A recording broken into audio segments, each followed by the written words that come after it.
Hi, we continue in Luke 13 today, with the first real break that we've seen in a while in verse 22, which you can see on the left side of the screen. The narrator tells us Jesus went through one town and village after another, teaching as he made his way to Jerusalem, indicating, as the chiasm on the right side of the chart shows at the bottom, that we've reached exactly the halfway mark in this journey to Jerusalem.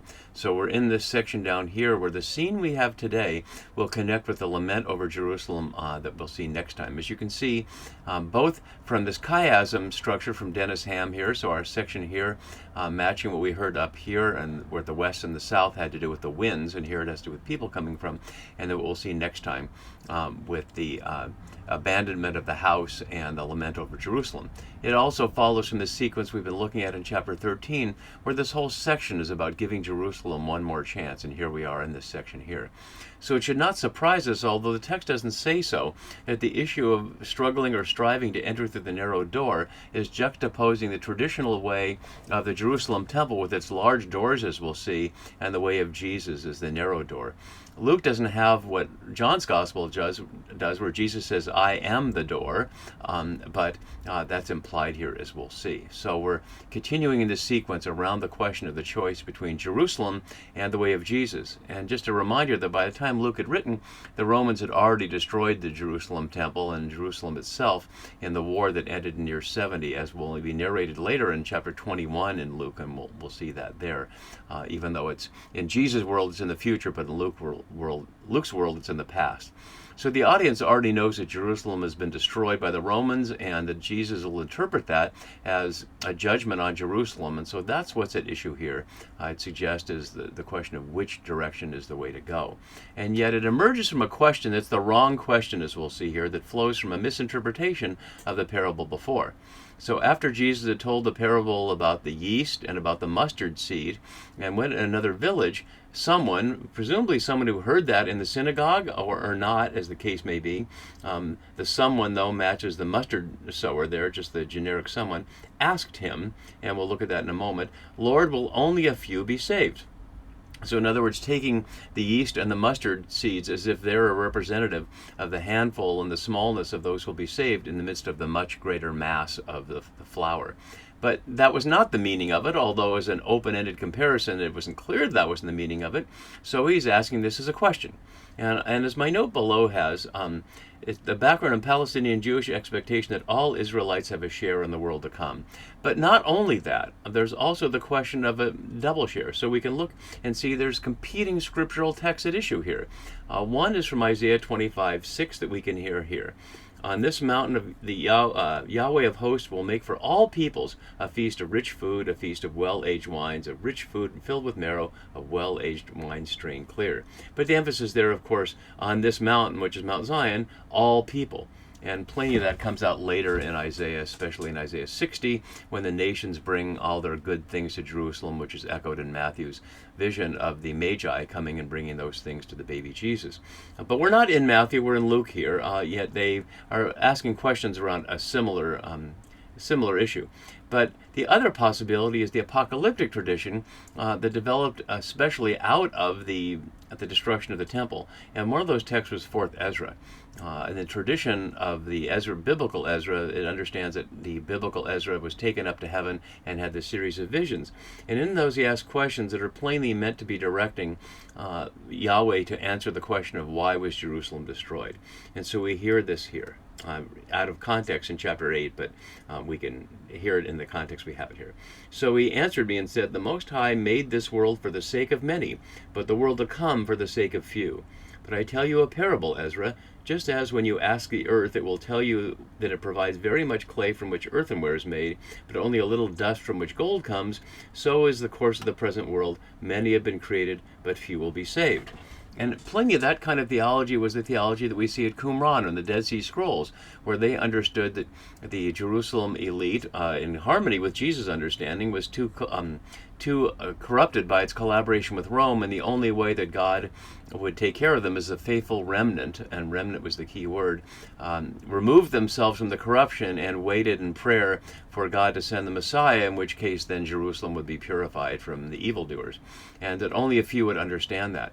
So we see the roots of that in Daniel, especially in Daniel 12, when we hear some will, those who sleep in the dust will awake, some to a resurrection of life, and some to a resurrection of judgment.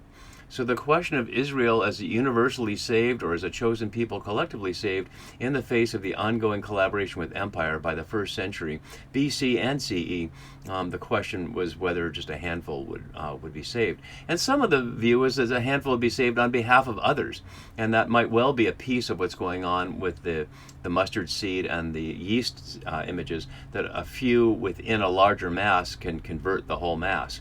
And so there's a tradition out of that of 10 just men. If there were 10 just men faithful to Yahweh, Yahweh would save the whole world because of their merit. But that's not what's being addressed here. And Jesus will say it's not the right question. But let's look at a couple more details here. So, will only a few. It's a present participle asking who is being saved now. So it's really not about the future there. The question of the few oligai here suggests exactly what Jesus wasn't doing with the mustard seed, which is to contrast the small with the large, here as few, but it could also be as small. So that's not what's at issue, as Jesus will say in a minute.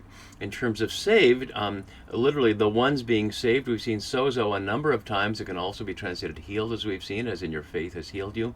But this is plainly a question not, as Christians later understand it, in a certain mode of being saved from God's judgment and being sent to hell, but being saved from the destruction that the Romans will bring as an expression of God's judgment right here on earth. Again, there's no sense of an afterlife punishment in that kind of way, other than in certain texts like 1st Enoch, but certainly not in the biblical understanding of that.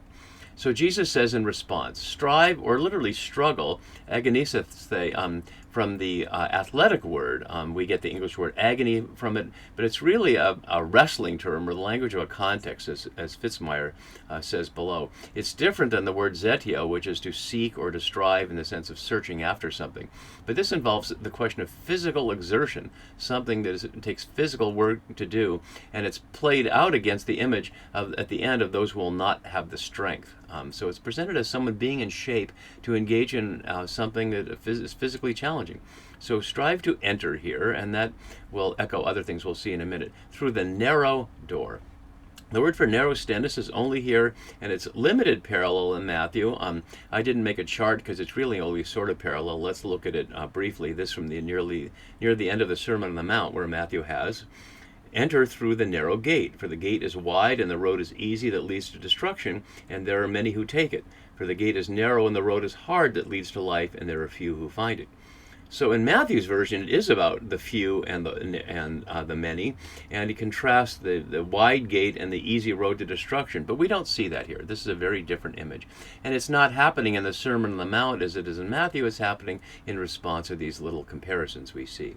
So the narrow door, thora here, and interestingly, we don't hear door that many times in Luke. A couple times in ORC has it where it's not there, but let's look at a couple to highlight what we've already heard as part of the intra-textual echoing that we see. So back in 11, 9, and 10, we heard this. So I say to you, ask and it will be given you, search and you will find, knock and it will be opened for you. Door is not in the Greek, as my note has down below here. For everyone who knocks, it will be opened. So here, saying to disciples, knock and the door will be opened for you. But here, people will knock and say to open and it will not be open. So we'll have to see what's going on there. So they will try to enter, or literally seek to enter. So this is where they're struggling to enter, and here they will seek to enter, which is expressing more of an intention than the physical act, but will not be strong enough, or literally not have the strength. Which leads us to see how that figure of speech has been used throughout. And it's only translated once, literally, down here, I'm not strong enough. So I've rendered them this way. If you were to look back at the NORSV, we'd see not any of these are translated this way. So the first one is about building a house that protect you from a river that's not strong enough. The river is not strong enough to take down the house because the house was well built. Back in chapter 8, parallel to the woman who's bent over, though, in a certain way, we see she'd spent all her money on physicians or healers, but no one was strong enough to cure her. We have our scene here. In the next chapter, we'll see the double issue of not being strong enough to finish, both the fact of it and the dishonor of it being publicly ridiculed, not being strong enough to finish what one has started. And this certainly resonates with what we're about here. This is not about physical strength. This is about will and determination. The next one in chapter 16 is certainly about physical digging, and we'll get there when we get there. And then finally, Jesus' opponents were not strong enough in the presence of the people to trap him, so they became silent. And again, these forms of strength that we see here are a matter of having the will, of having the determination and the intention to follow through. And the athletic example is a good one, because how many times do people find they run out of steam or gas or whatever and don't complete the race? An image that Paul uses regularly. So the issue isn't that few will be in, the issue is that few will choose to maintain the strength necessary to accomplish it. And I'd like to suggest it's in great contrast with what Josephus describes as the doors of the temple. So we hear a quote from Josephus from the Jewish War, describing the temple having golden doors 55 cubits altitude and 16 in breadth. And here you can see from this model, it was built in the 60s, but biblical archaeologists have confirmed that it's as close as we can get to understanding what the Jerusalem temple looked like, built upon Josephus's words and the very little archaeological evidence there is. And you can see those big doors. In this picture, they're compared to the Senate House in the Roman Forum, where the doors are just about as big. And so you can see these big, tall doors leading into the temple. And so I'd suggest Jesus is contrasting here the tall doors of the temple, which the Romans have torn down, versus the narrow door that Jesus is inviting people into. And so then he shifts to a parable without calling it a parable, as we see here. And this section 25 to 29 is completely unique to Jesus. So we've seen some of these images before. We've seen the owner of a house before. Let's look back at that and see. So back in 1239, if the owner of the house had known the time the thief was coming, he wouldn't have let his house be broken in. So there's another image of an owner of a house concerned about inappropriate entry. And so that's parallel to what we see here. So once the owner of the house has got up and shut the door, and that echoes what we saw back in the story of the householder, and we'll look at that in just a second. And shut the door here, the only use for this term in the New Testament, but it echoes Lot shutting the door in Genesis 19. And door we've seen there, but let's go back and look back in chapter 11 verse 7, the other example. This is where the householder answers from within, "Do not bother me, the door has already been locked and my children are in bed." And we noted at the time culturally that was impossible. That in a small town or village culture, there's no way that if you were in need because you had a visitor, that your neighbor would not open the door for you. But that's where there's a certain kind of solidarity. That's exactly what's missing here. So that's what we need to look at as we continue through our passage. So you begin to stand outside. And notice you're standing outside here, but later it'll say you'll be thrown out. So there's a mixture of whether you're in or whether you're outside here.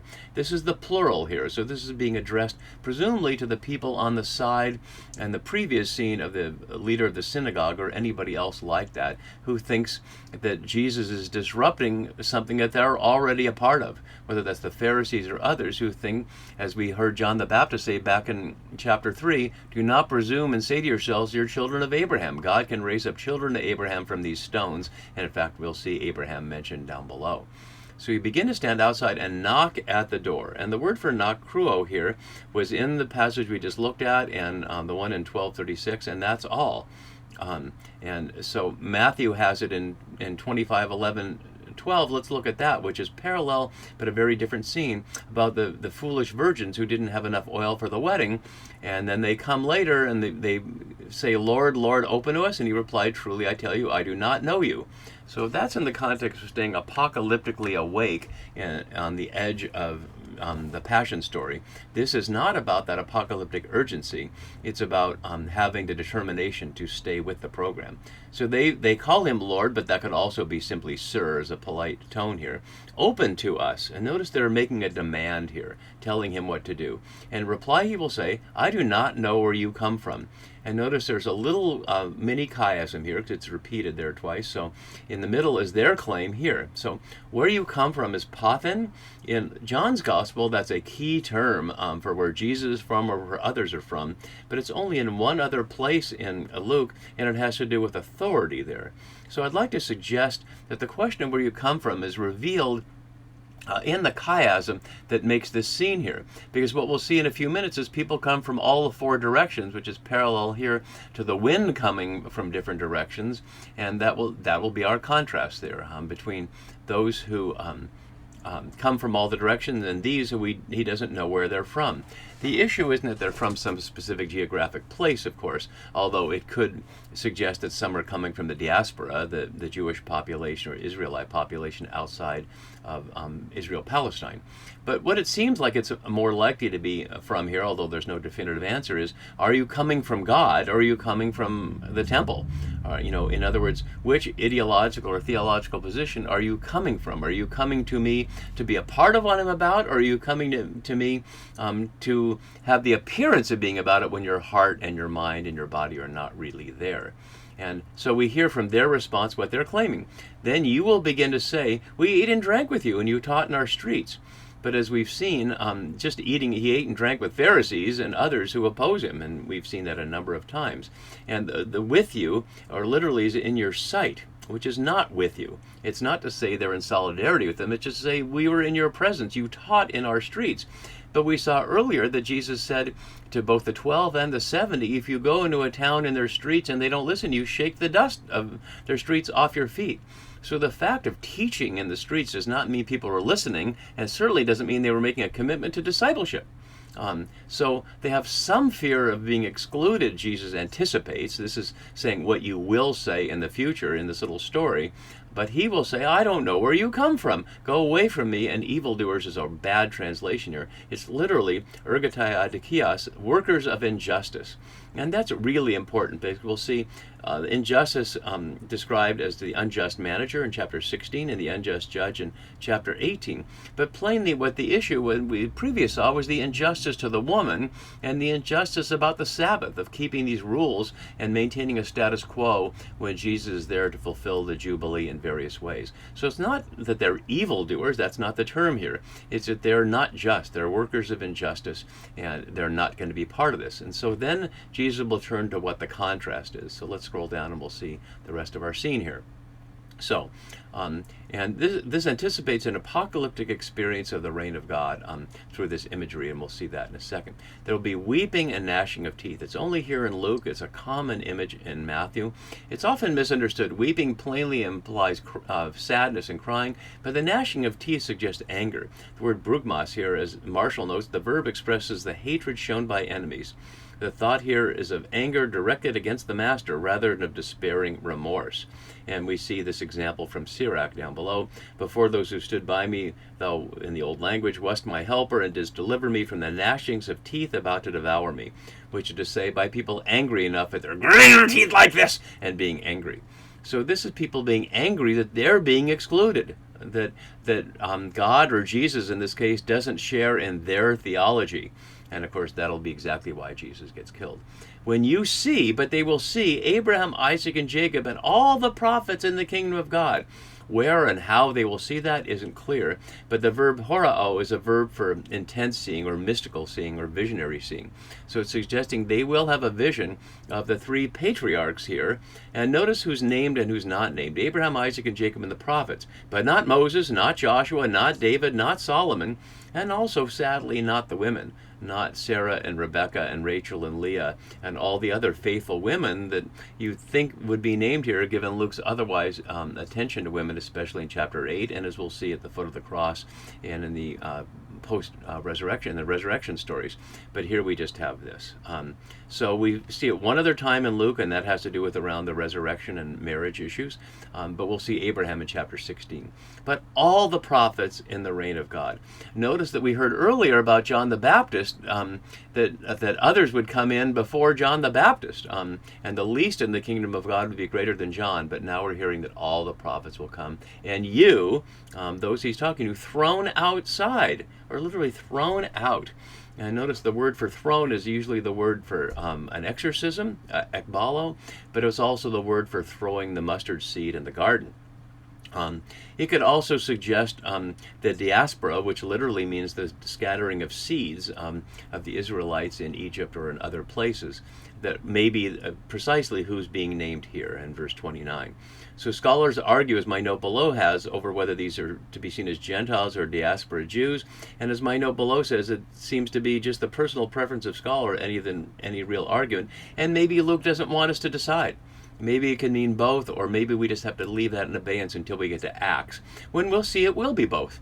There will be, Paul and others will go out elsewhere, and some of the Israelites described there as Judaioi will pay attention, and many will not, but also others will join. So the people will come here, and the word echo here is always with the scatological overtones, with a sense of the end times here. From the east and west, from the four directions, as we'd see, for example, in Psalm 107, gathered in from the lands of east and west and north and south. So this end time ingathering of God's people from all these directions, and will eat in the kingdom of God.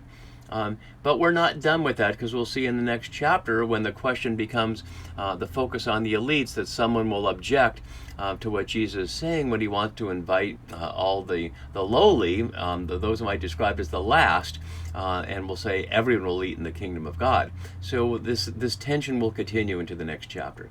But as we finish here, and we see the parallel in Matthew 20:16. I won't look at it because it's basically the same, but in a different context, as we've seen. Here the indeed is translating the Greek kaiudu, and look, and behold, some are last, some is not in Greek though. The last will be first, and the first will be last. Last is eschatoi, which is to say the eschatological, we'll see, but as we'll see with end times, but we'll see in 14:10 an illustration of this in the turning around of the seats at the banquet and the turning around of the invitations. So there'll be an interruption in the next verse and the question of Herod, but we'll get there next time. See you then for that.